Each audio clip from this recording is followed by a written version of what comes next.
ओम शांति। ओम शांति। ओम शांति। 20 अप्रैल 2022 प्रातः मुरली। ओम शांति। बाप दादा मधुबन। आज के ईश्वरीय महावाक्य बाबा ने मीठे मीठे प्यारे प्यारे बच्चों से कहा, मीठे बच्चे, जो खुशी खुद को मिली है वह सबको देनी है।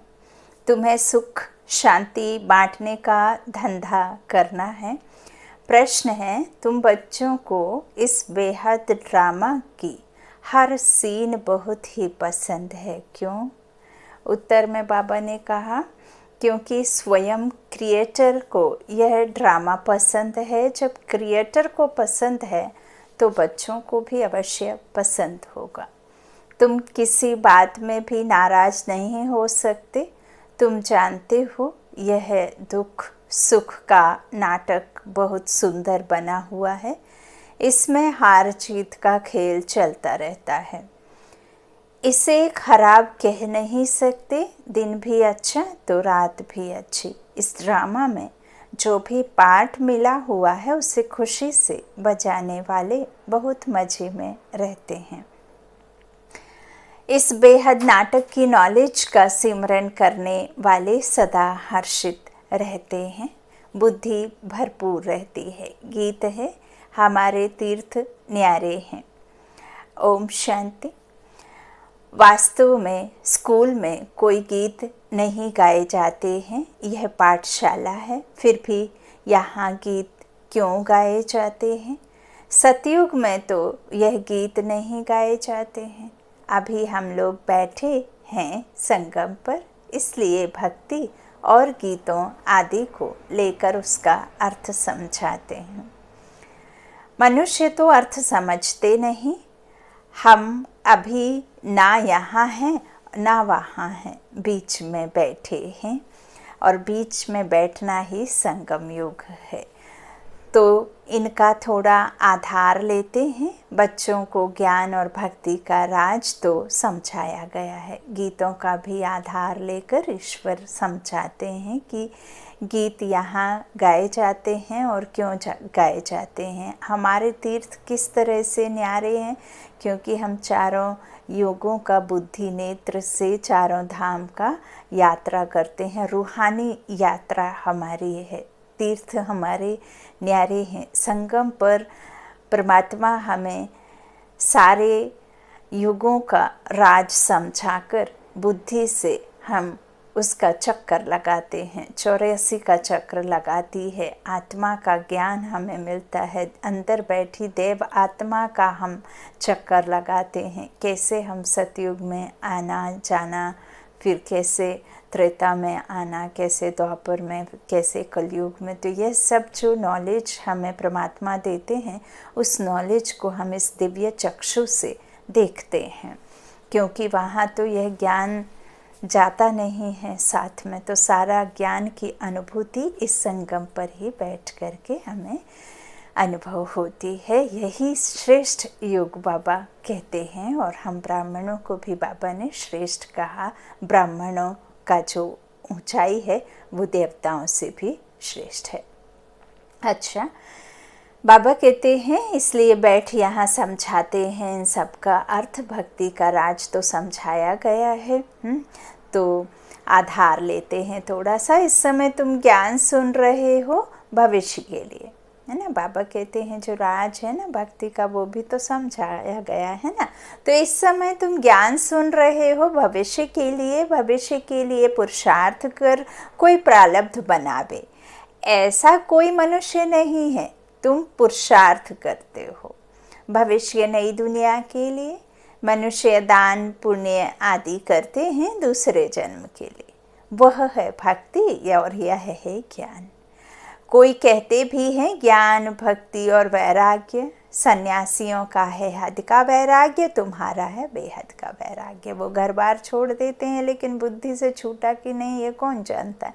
यहाँ तो हम घर बार में रहते हुए भी तप जप ना करते हुए भी हमारा बुद्धि जो है, बुद्धि से सब कुछ पुरानी दुनिया से छूट जाता है ना। तो रहते हुए भी वैराग्य है और उनका हद का है, हमारा बेहद का है ना। तो बाबा कहते हैं सन्यासियों का हद का है, तुम्हारा वैराग्य बेहद का है।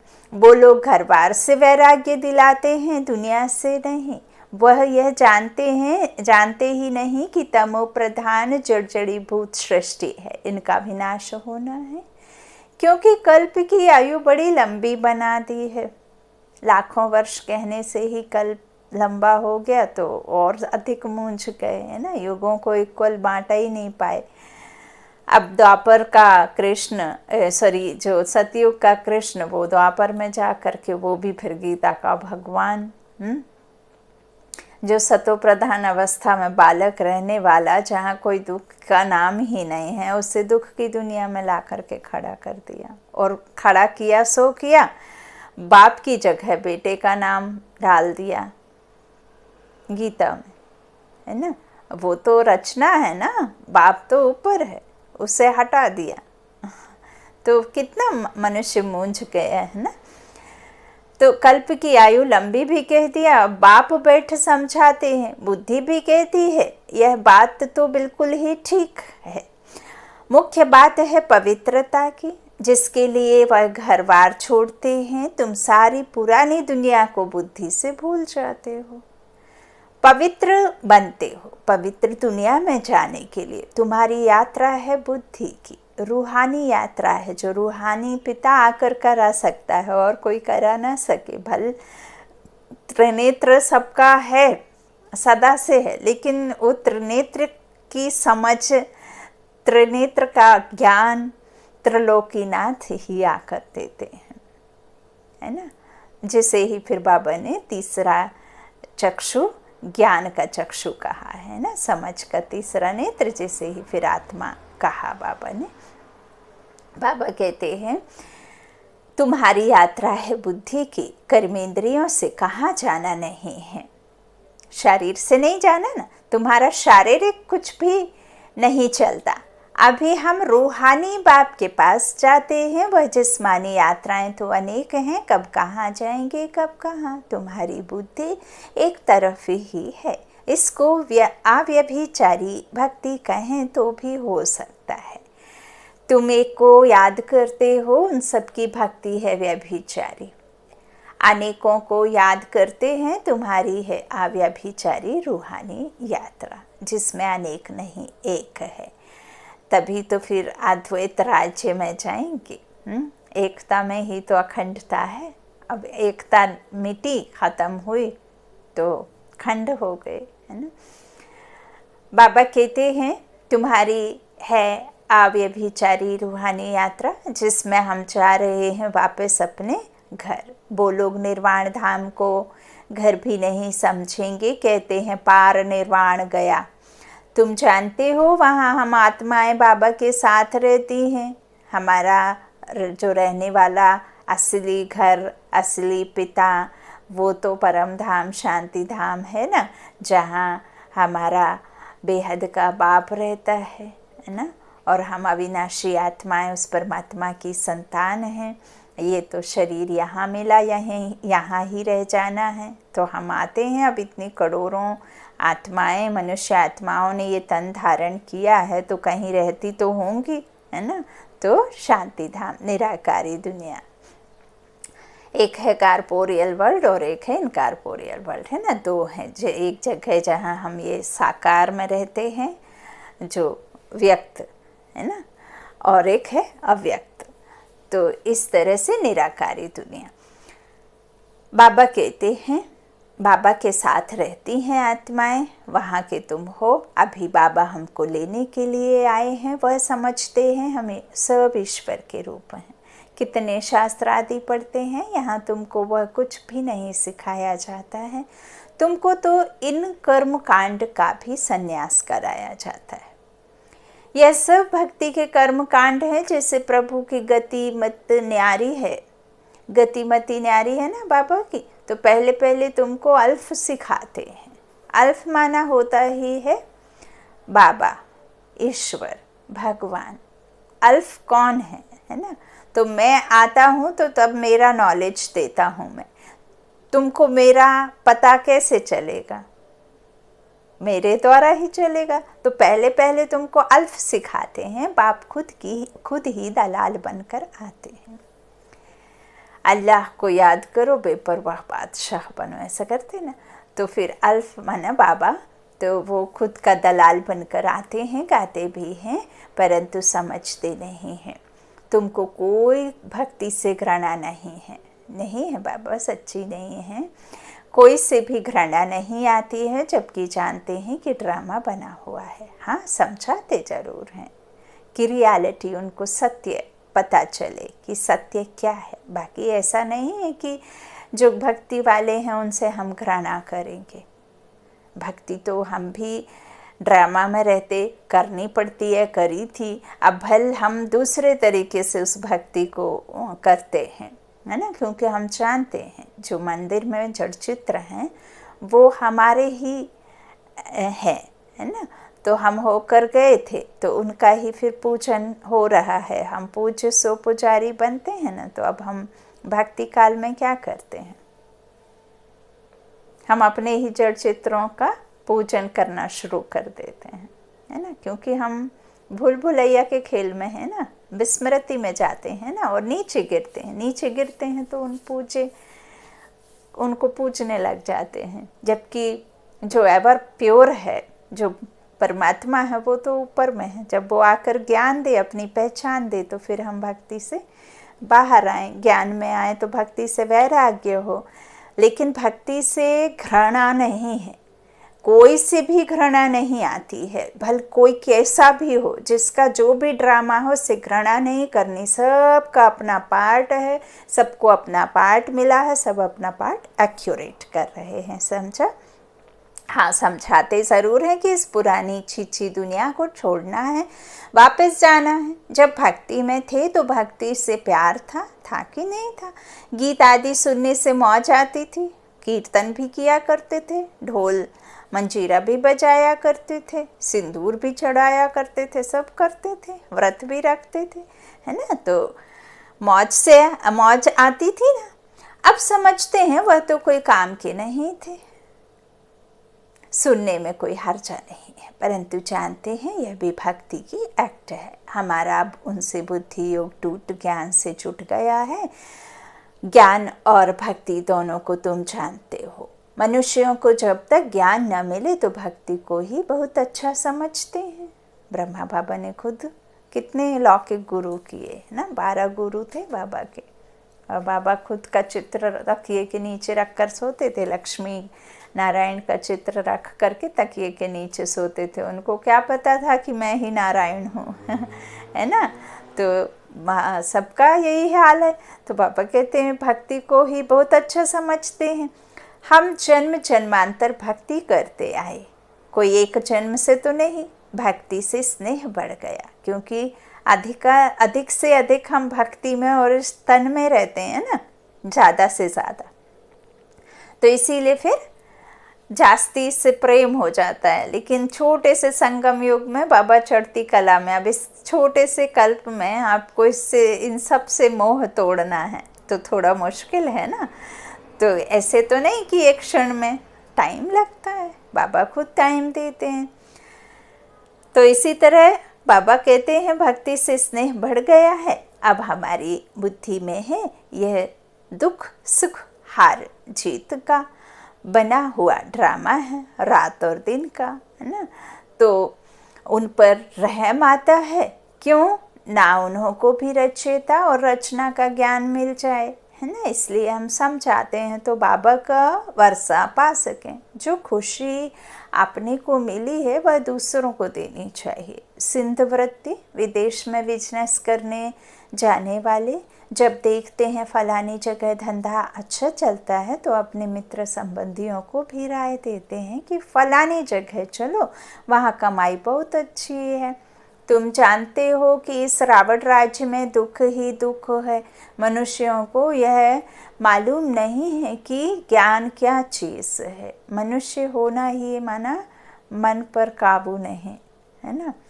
मन के मालिक नहीं होते हैं। जब मन के मालिक होते हैं तो उन्हें मनुष्य नहीं कहते, उन्हें देवता कहते हैं, है ना। कर्मेंद्रियों को वश में करके रहते हैं। अभी तो कर्मेंद्रियों के वश में है ना।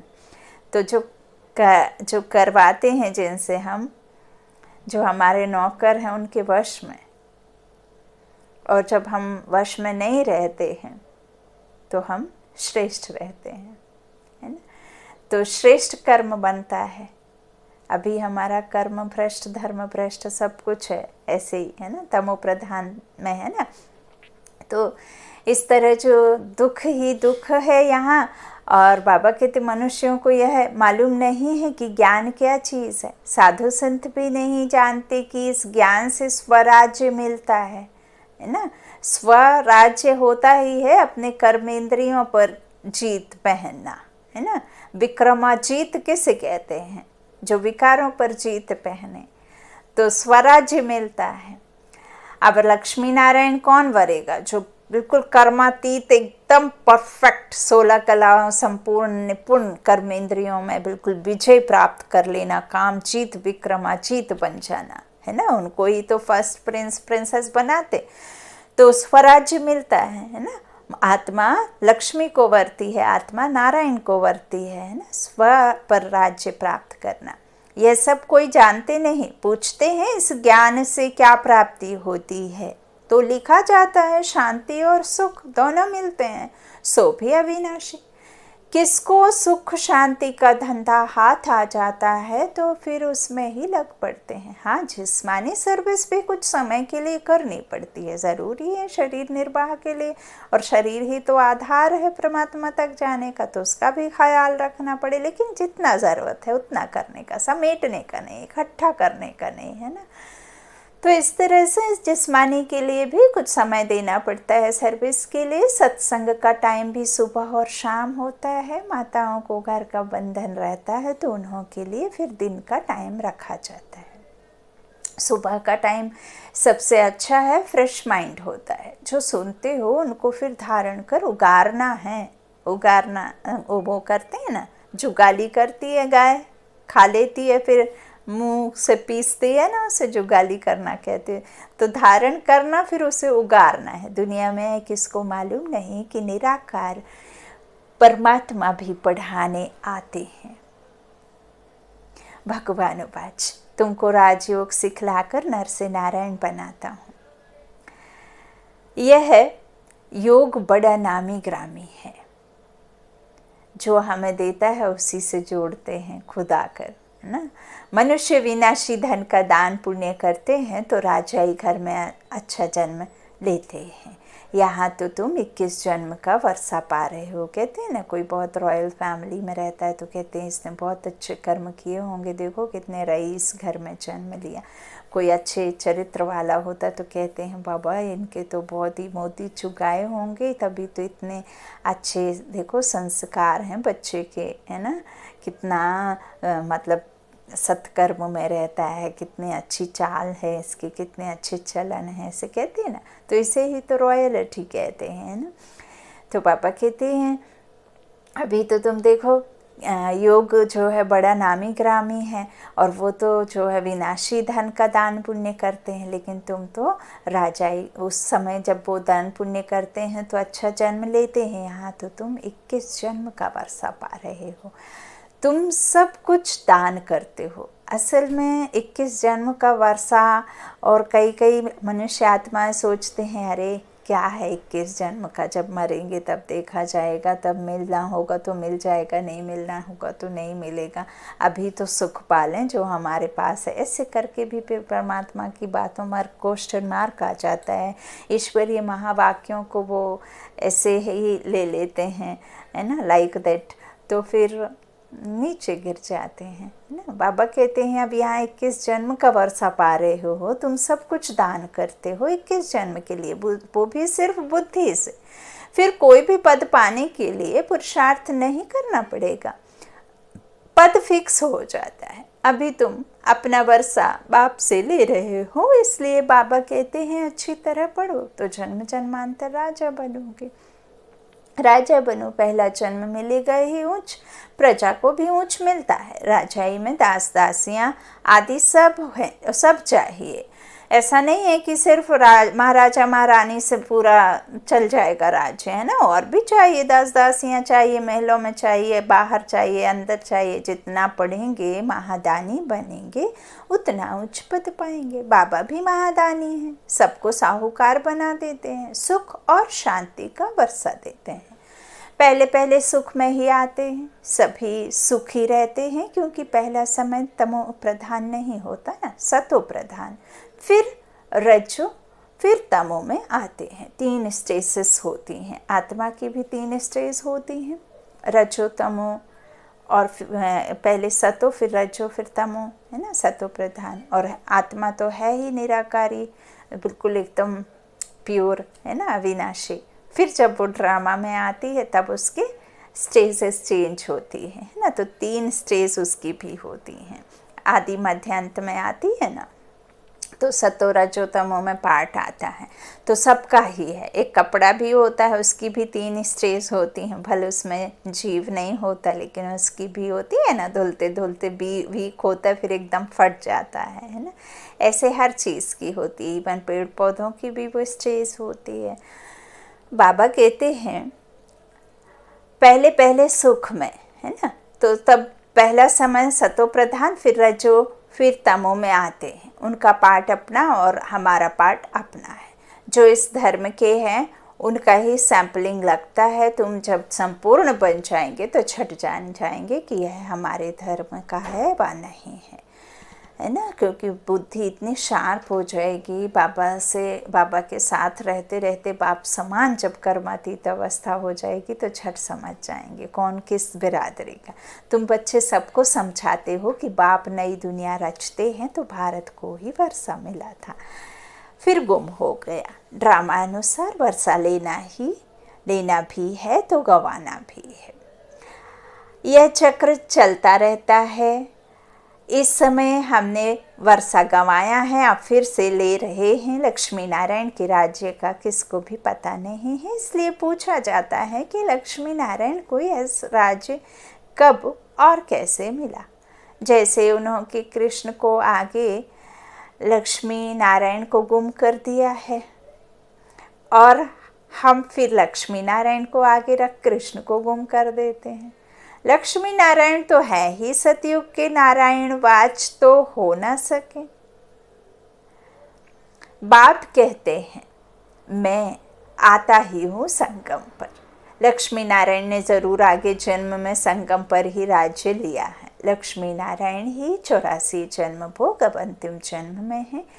लक्ष्मी नारायण को बाबा कहते भी राज्य देने वाला जरूर कोई होगा ना, तो भगवान ने ही दिया। इस समय तुम बिल्कुल ही बैगर हो, फिर प्रिंस बन जाते हो। प्रिंस का तो ज़रूर राजा महाराजा के पास जन्म होगा। अभी तक भी कोई अच्छे राजाएं हैं जिनका प्रजा पर बहुत प्यार रहता है। अभी तुम जानते हो हम राजयोग सीख रहे हैं, जिससे हम राज्य भाग्य पाते हैं। हमको यह निश्चय है, क्योंकि यह अनादि ड्रामा है, हार जीत का खेल है। जो होता है वह ठीक। क्या क्रिएटर को ड्रामा पसंद नहीं होगा? ज़रूर पसंद होगा, तो क्रिएटर के बच्चों को भी पसंद होगा। हम घृणा कोई से नहीं कर सकते। यह तो समझते हैं कि भक्ति का भी ड्रामा में पार्ट है। ड्रामा सारा अच्छा है, बुरा ड्रामा क्यों कहेंगे? ड्रामा का राज बुद्धि में है, जो तुमको समझाते हैं। अभी भक्ति का पाठ पूरा होता है, अब पुरुषार्थ कर बाप से वर्षा लेना है। बाप कहते हैं यह सब आसुरी सांप्रदाय हैं, इसमें घृणा की तो कोई बात ही नहीं है। ईश्वरीय सांप्रदाय और आसुरी सांप्रदाय का तो खेल है, वह कोई अपने को दुखी समझते थोड़े ही हैं। भक्ति करते रहते हैं और समझते हैं एक दिन भगवान आकर भक्ति का फल देगा। घर बैठे कोई ना कोई रूप में भगवान आकर मिलेगा। और सन्यासी लोग समझते हैं हम आपे ही चले जाएंगे निर्वाण धाम। अपने पुरुषार्थ से तत्व के साथ योग लगाते हैं और समझते हैं हम लीन हो जाएंगे। दुनिया में अनेक मत हैं, बाबा आकर एक मत बनाते हैं, समझाते हैं। यह ड्रामा अनादि बना हुआ है, बहुत ही सुंदर नाटक बना हुआ है। ड्रामा में दुख सुख का पार्ट नोंधा हुआ है, जिससे देख बहुत खुशी होती है। यह बेहद का खेल बड़ा फाइन बना हुआ है, सो तो सबको पसंद ही आना चाहिए। दिन भी अच्छा तो रात भी अच्छी। खेल है ना, जानते हैं। रात पूरी होनी है, हमको दिन में जाकर ऊंच पद पाना है, नाराज क्या होंगे। ड्रामा में जो पार्ट मिला है वह तो बजाना ही है। बहुत अच्छा ड्रामा है, इसको खराब कह नहीं सकते। यह खेल कब बंद होता ही नहीं है। ऐसा नहीं है कि दुनिया ही ख़त्म हो जाएगी, खेल ख़त्म हो जाएगा, नहीं। ना तो वो दुनिया खाली होती, ना ये दुनिया खाली होती, बस सपना रूप बदलती रहती है। रात दिन ये खेल चलता ही रहता है, दिन से रात, रात से दिन, है ना। यूँ तो फिर दोपहर भी होती है, शाम भी होती है, रात भी होती है, फिर सुबह भी होती है। तो फिर वो 4 युगों को दिखा दिया है ना। त्रेता में थोड़ा सा कलाएं कम होती, फिर द्वापर में एकदम दुखी नहीं होते, शुरुआत होती है तो वो सांझ का समय शुरू हो जाता है, फिर रात हो जाती है, बिल्कुल एकदम काली घनी रात, है ना। तो रात मतलब दुख और दिन मतलब सुख, है ना। और शाम मतलब थोड़ा सा शुरुआत हो जाती है दुखों की। तो ऐसे फिर 4 युग। बाबा कहते हैं कुछ भी खराब नहीं है और यह खेल बंद होता नहीं है, बहुत फर्स्ट क्लास खेल है। इनको जानने से बुद्धि भरपूर हो गई है। जैसे बाप नॉलेजफुल है, वैसे बच्चे भी नॉलेजफुल हैं। आत्मा परमात्मा की संतान है और इस आत्मा में ही इस 84 का पार्ट भरा हुआ है। तो अब परमात्मा आकर के नॉलेज और दे रहे हैं तो और फुलफिल हो जाती है ना। बाप समान बनाते हैं बाबा। डबल सरताज तो कितना समय सुख, कितना समय दुख पाना है, यह भी तुम सब कुछ जान गए हो। तब तो कहते हैं वाह प्रभु तेरी लीला। प्रभु की रचना ज़रूर अच्छी ही होगी, उसको खराब कौन कहेगा। ड्रामा में जो पार्ट मिला हुआ है वो तो बजाना ही है। यह खेल कभी बंद होना ही नहीं है, इन्फिनिटी है, चलता ही रहता है, चलता ही रहता है, इसकी कोई काउंटिंग नहीं है। इनको जानने से मज़ा ही मज़ा आता है। भक्ति में सतयुगी राजाई का पता भी नहीं है, सतयुगी राजाई में फिर भक्ति का पता ही नहीं रहता है। भक्ति में भी कितने सुंदर गीत गाए हैं, हे प्रभु तेरी लीला विचित्र है, यह तुम बच्चे ही समझ सकते हो, और कोई इस लीला को जानते ही नहीं। बाबा से हमको कितना वर्षा मिलता है, सारा दिन बुद्धि में ख्याल चलना चाहिए। कैसा वंडरफुल खेल है ना।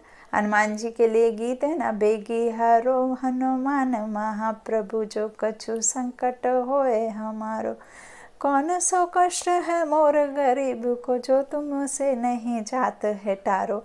अब हमें ज्ञान में आके पता चल रहा है कि कौन हनुमान है, कौन राम है, कौन सीता है, कौन गणेश है, कौन दुर्गा है, कौन अम्बे है। तो यह सब ज्ञान में यथार्थ हमको जो है प्रैक्टिकल में समझ में आ रहा है कि एक्चुअल में ये त्यौहार भी हैं। तो क्या त्यौहार हैं, क्या जो है शिव जयंती है, क्या राखी है, क्या होली है, क्या दिवाली है ना। तो यह सब बातें परमात्मा मुरलियों के द्वारा अपने बच्चों को समझा रहे हैं, रोज समझाते हैं बाबा, है ना। बाबा कहते हैं इस तरह से कैसा वंडरफुल खेल है, सारा दिन बुद्धि में ख्याल चलना चाहिए। वंडरफुल इसकी समझानी है, बाप की लीला कितनी अच्छी है, तुम इस बेहद के नाटक को जानते हो, फिर जो पद मिलता है उनको भी देख हर्षित होते हो। मनुष्य नाटक देख खुश होते हैं ना, वह वैरायटी नाटक होते हैं, यह एक ही नाटक है, ये बना बनाया है, इसे कोई बदल ही नहीं कर सकता। इस नाटक को जानने से हम विश्व के मालिक बन जाते हैं। कितनी वंडरफुल बात है, बाप द्वारा तुमने ही जाना है। इन बातों में रमन करना पड़ता है। गृहस्थ व्यवहार में रहते 2-3 घंटा निकाल वह नाटक देख कर आते हैं ना, मूवी वगैरह सिनेमा वगैरह जाते हैं 2-3 घंटे निकाल करके। वह भी किससे पूछा जाता है क्या? हाँ, पूछा जाता है क्या? बुद्धि में बैठ जाता है, वैसे यह भी बेहद का नाटक है। यह क्यों भूलना चाहिए? इस चक्र की स्मृति तो बिल्कुल ही सहज है, इसको और कोई नहीं जानते हैं, तुम बुद्धि से जानते हो और फिर देवी दृष्टि से देखते भी हो। आगे चल और भी बहुत सी सीनरियाँ देखेंगे। अच्छा, मीठे मीठे सिक्की लाधे बच्चों प्रति माता पिता बाप दादा का याद प्यार और गुड मॉर्निंग। रूहानी बाप की रूहानी बच्चों को नमस्ते। हम रूहानी बच्चों की रूहानी माता पिता बाप दादा को याद प्यार और गुड मॉर्निंग। शुक्रिया बाबा, मीठे बाबा, प्यारे बाबा, कोटि कोटि धन्यवाद बाबा का, जो बाबा ने हमें कोटों में कोई में भी कोई विशेष आत्मा, महान आत्मा चुना। मास्टर सर्वशक्तिमान भाग्य विधाता की भाग्यशाली संतान चुना।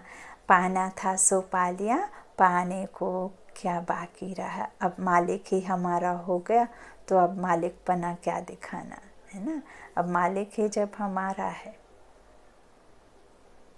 तो बस और क्या चाहिए। अच्छा, धारणा के लिए मुख्य सार। पहला बाबा ने कहा बाप समान महादानी बनना है, सबको सुख शांति का वर्षा देना है, ज्ञान को धारण कर फिर उगारना है। दूसरा, बेहद नाटक को देख सदा हर्षित रहना है, प्रभु की लीला और ड्रामा। यह ड्रामा कितना विचित्र है, इसका सिमरन कर मजे में रहना है। वरदान दिया बाबा ने, पुरुषार्थ के साथ योग के प्रयोग की विधि द्वारा वृत्तियों को परिवर्तन करने वाले सदा विजयी भव। पुरुषार्थ धरनी बनाता है, वह भी जरूरी है, लेकिन पुरुषार्थ के साथ साथ योग के प्रयोग से सबकी वृत्तियों को परिवर्तन करो तो सफलता समीप दिखाई देगी। दृढ़ निश्चय और योग के प्रयोग द्वारा किसी की भी बुद्धि को परिवर्तन कर सकते हो। सेवाओं में जब भी कोई हलचल हुई है तो उसमें विजय योग के प्रयोग से ही मिली है। इसलिए पुरुषार्थ से धरनी बनाओ, लेकिन बीज को प्रत्यक्ष करने के लिए योग का प्रयोग करो, तब विजयी भव का वरदान प्राप्त होगा। स्लोगन बाबा ने दिया, सेवा द्वारा पुण्य की पूंजी जमा करो, ऐसे करने वाले ही पुण्य आत्मा है। सेवा द्वारा पुण्य की पूंजी जमा करने वाले ही पुण्य आत्मा है। देखिए, देवता वही हैं जो दाता भाव हो जिसमें, है ना। लेवता वो हैं जो तमो प्रधान होते हैं, जो सिर्फ और सिर्फ मांगते हैं, और वही तमो प्रधानता के गुण हैं। मनुष्य किसे कहते हैं? जो सिर्फ मांग करते हैं। देवता किसे कहते हैं? जो सिर्फ देते हैं, जिसमें कोई भी विकार नहीं होता है दुख देने वाला, है ना। और मनुष्य किसे कहते हैं? जिसमें सिर्फ और सिर्फ दुख देने वाले होते हैं, स्वार्थवश। अब ये संसार में सिर्फ और सिर्फ स्वार्थ है ना, किसी को कुछ देने की लालसा नहीं रहती है। यदि एक बच्चे और माँ का भी संबंध है तो कुछ ना कुछ स्वार्थवश है, यहाँ निस्वार्थ कुछ भी नहीं है। अच्छा, ओम शांति। शुक्रिया बाप दादा, शुक्रिया ईश्वरीय परिवार, शुक्रिया सभी भाई बहनों का।